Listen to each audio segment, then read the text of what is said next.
All right, let's look at the second depreciation method, units of activity. All right. Units of activity, also called units of production. Basically, this is a usage method of depreciation, right? Straight line was purely an estimate based on time.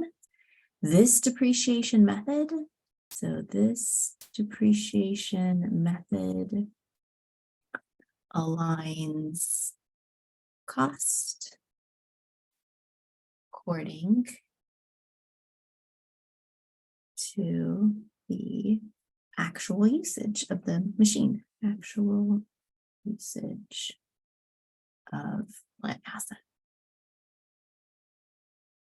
Okay, most commonly this type of depreciation method is used with like machinery, equipment, right? That equipment category.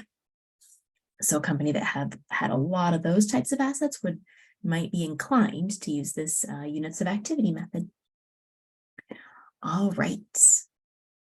An advantage is it usually provides the best matching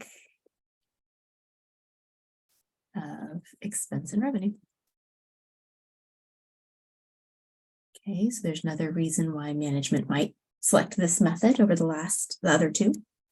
And again, management's free to select whichever method they want, kind of like with inventory costing methods. They just have to be consistent in their application.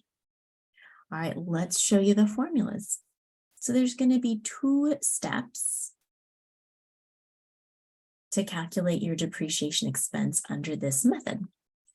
First is to calculate your depreciation expense per unit.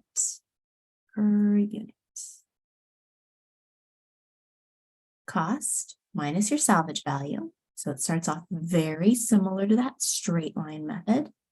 And then you're going to divide it by life, but instead of life being in years, it's going to be in total units, estimated total units.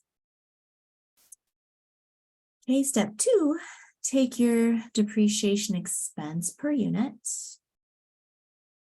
multiply it by your actual output or actual units. That gives you your depreciation expense for the period. There you go. There's your formula. Okay, we'll work on an example next with Anne's flowers.